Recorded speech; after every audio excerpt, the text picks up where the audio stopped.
Okay, so I am going to share my $117,000 mistake that I made.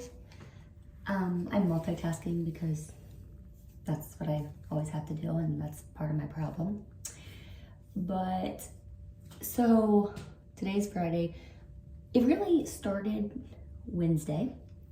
So I'm going to tell you how I fell into this $117,000 problem.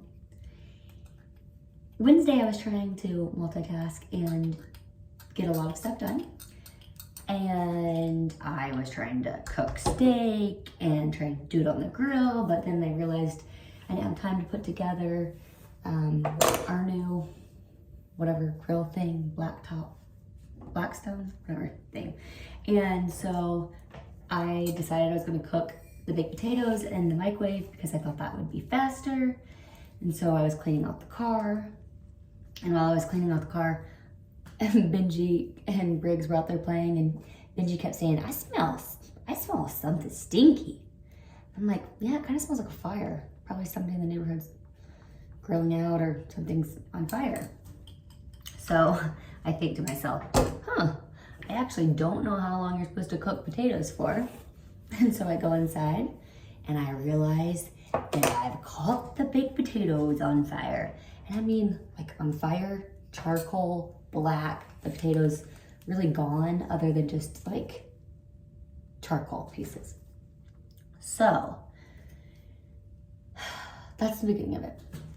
And I was trying to hurry up and cook dinner because I wanted to go look at some houses with Josh. And we had Dakota, and so I wanted to do dinner fast before she had volleyball practice. And it made sense to cook the potato in there. Well, turns out you do not cook potatoes for 20 minutes and other things. So after I texted my mother-in-law and told her, I can't multitask. This is proof that I can't. She said, I guess you don't have a potato button. And guess what? My microwave does have a potato button. Who knew? Not me. So anyway, next time I'll use it. But we eat dinner and then Josh and I hurry up and decide we're gonna go drive around and look at some houses that I have on this list that I've been researching all month. I have 3 houses that I really, really like, and we're gonna go drive by them. Is my curling iron plugged in? Okay, anyway. So we go to the first one. Somebody's living in this house, but it's a good rental. It's in Franklin and makes sense to possibly buy this property. And so we just don't like the idea of like there being a tenant in it, whatever. So next we go look at this other house and sorry, they're not getting my other curling iron. So we decided to go look at this house in Whiteland. No, actually Greenwood. We went to Greenwood and went next. So we go look at this house in Greenwood. And again, there's tenants in this one, but they, it's a nice house and it makes sense. We're like, okay, we'll just evict them, no big deal. It's not that hard. They'll probably happily just move out. You offer them money to move out and whatnot. So then we go to this last one, but I had looked at this property like multiple times and like, well, I don't know about it, but it makes sense financially. Like we could probably get a good deal on it and the rents are high. It rents for around $1,800. So, okay, let's go. So we drive by, and on this one, there's a lady standing out in the driveway. And so we kind of like do our awkward drive by, look at the house, you know. Typically we like to go up and like kind of look through the windows if they're vacant or whatever. Which you're not supposed to really do, but whatever. Oh, I just burned myself. So we like kind of make a quick pass, but whatever. So we take a look at it and we're like, you know, there's not too much to see there, whatever. So that's the end of it. Actually, well, let me take that back. Benji's mad because we said we were gonna go to the Franklin Park, but it was too dark. It was just too dark. You couldn't see anything. We're like, buddy, you know, we can't go to the park, it's dark.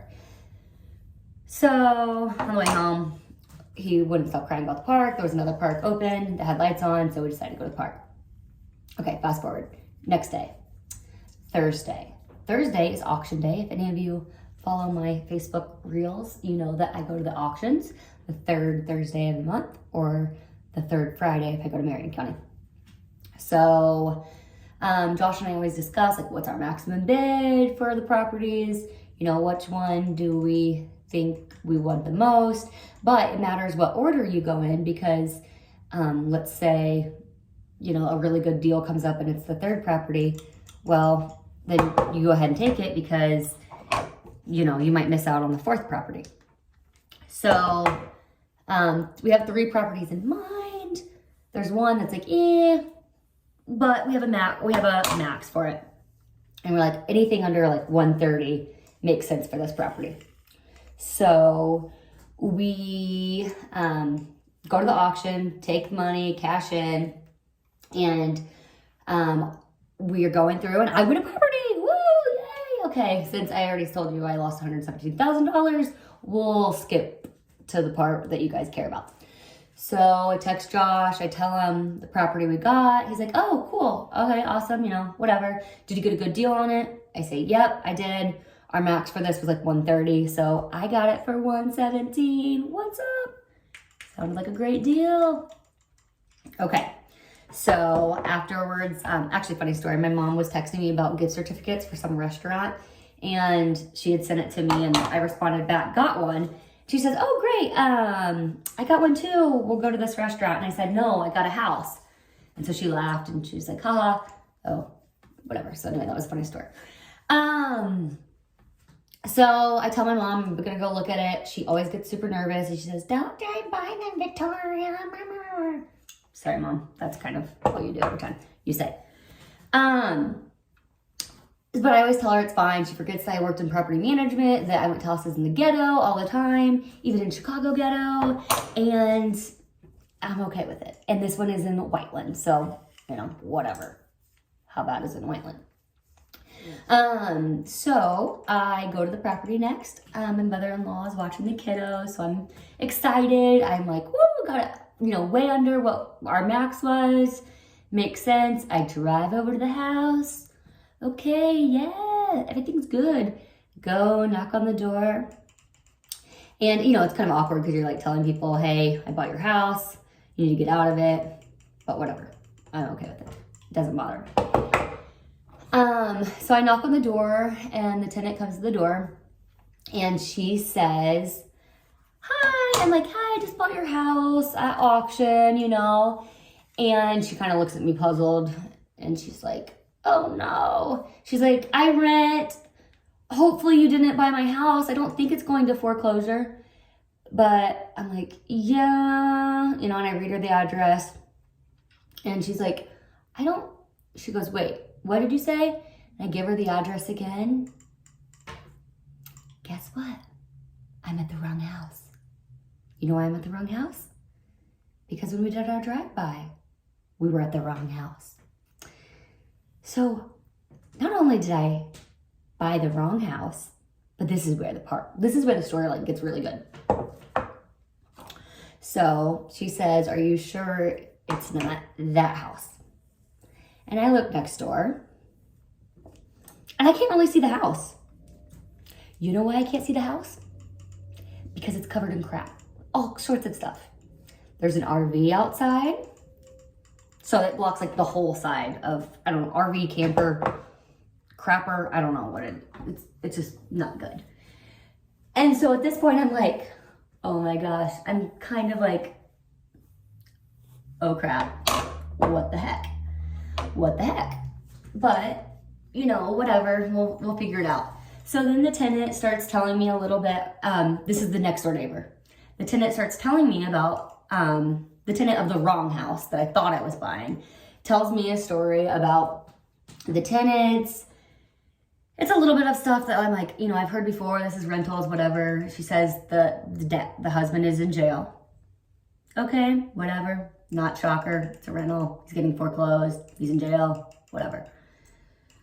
So, she's like, it's a really good thing that he is in jail. Okay, so now I'm starting to get a little bit worried because I'm like, it's a good thing he's in jail? Like, what is he doing? So I go knock on the door I'm like, I'm still gonna go talk to these tenants, tell them about their house. But she says it's the owner, so it's not tenants, that's actual owners that are getting foreclosed on this one. So I knock on the door, nobody answers. Mind you, I can't even get to the front door because the porch is literally covered in stuff. There's a trailer outside, like a pull behind trailer, filled with junk. There's an RV, looks like it's filled with junk. Front porch is filled with junk. There are multiple cars in the yard. The yard is filled with junk. At this point, honestly, I couldn't even look at the house. Josh asked me, like, how's the roof, how's the windows? I don't even know because I was like, what am I going to do with all this? So at this point, I'm like, okay, nobody answered the door. I give the tenant next door my phone number. I say, hey, when she comes back, the tenant comes back, can you give her my phone number? Because, we'll pay her to leave peacefully and get out of the property. We always, give them money, offer them so that way they don't destroy the property when they leave. She's like, yeah, I'll give it to her. She's like, but I don't really want to talk to her if I don't have to. So then at this point, I'm like, oh gosh, what? So I call the police dispatch to ask like how I'm going to go about getting these vehicles out of the yard and the RV and the camper and all of this good stuff. So good. And so at first I actually called the wrong phone number because it's Whiteland, so it's Johnson County, but I first called like the Greenwood police, I don't know, whatever. So I talked to one cop, I tell him the story, he's like, I don't really know. Let me transfer you to another deputy, he'll give you a call. So I get a call and, I start telling this guy, I just bought the property at a sheriff's sale. And, I wanted to know about what I'm going to do with the vehicles in the front yard. Can they tow them off? If I don't have the title, are they mine now? Are they not mine there? I'll have to say, this is the first time I've had multiple vehicles left in a property that we bought. But mind you, they are still living there. But I was trying to be proactive at this point and just see the light at the end of the tunnel of what I'm going to do. And so the cop says, if you don't mind me asking, what's the address? Thought it was a little bit of a weird question, but whatever. I give him the address. His response is, oh yeah, I know that property. Oh, okay, you know that property. I've been called out there multiple times. Well, at this point, I know that the guys got arrested. So it makes sense. Maybe it's like domestic abuse. I don't know, something along those lines, whatever. And he starts telling me about kind of like who lives there and the situation, but not like going into detail, just like he's been out there, whatever, and about what I'm going to do with the vehicles, who I should call, how I'm going to take care of it. And I told him, I went by there earlier, and sorry, again, I'm multitasking. We have a awards banquet tonight, and so the kids are sleeping, and I only, have so much time to get things done. So I go pick up my mother-in-law's, go to pick up the kids at this point, because I'm like, I'm not going in this house. Normally I just like kick in the front door and then go in and walk through it. But I'm thinking, this lady was just here like an hour ago, the tenant said. So I'm not going to, go in right now. Let's maybe not do that.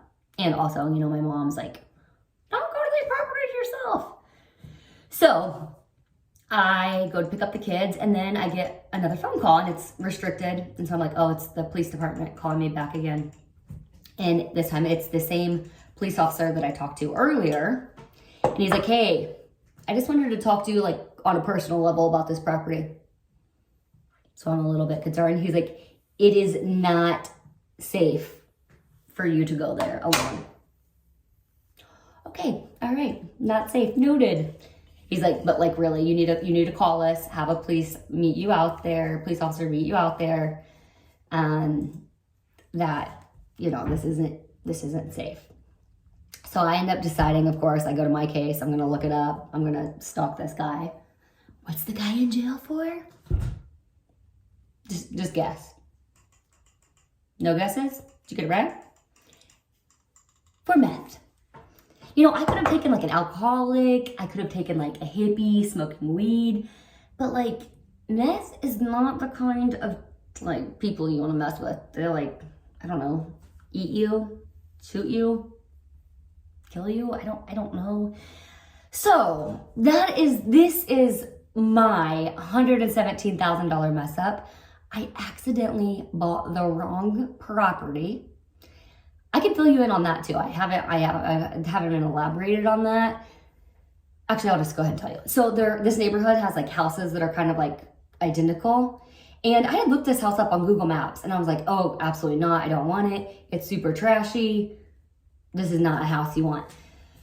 But when we drove by it at night, mind you, it was like almost pitch black and there was a lady standing out in the driveway. So we were like kind of quick, but my Google Map said you were there and there's no house on the right. So obviously we're like, okay, this is the house. But the house next door looks identical, just doesn't have all of the crap. But I didn't know that there were two houses next door that were identical. So when we drove by, I was like, oh, the Google Maps image must have been like a house from a long time ago, maybe 4 or 5 years ago, and they, cleaned it up. And so this is a good property. So yeah, I bought the wrong house. Not only did I buy the wrong house, I bought a trap house with meth. I don't even know, I don't know if I have to wear like hazmat suits. Like, are they cooking meth? But my brother-in-law was like, hey, have you ever seen Breaking Bad? And I have. So, the light at the end of the tunnel is that I'm gonna like open all of the vents, look under floorboards, and I'm just gonna find like a wad of cash and it's just gonna be good. It's gonna come out. The light at the end of the tunnel is it's gonna be like a huge, huge, huge headache, but there's still a lot of money to be made on this property. I just have to evict some meth heads. Oh, also, I talked to the girl last night. Okay, that's a separate video. If you guys want to know what she had to say, it's quite humorous.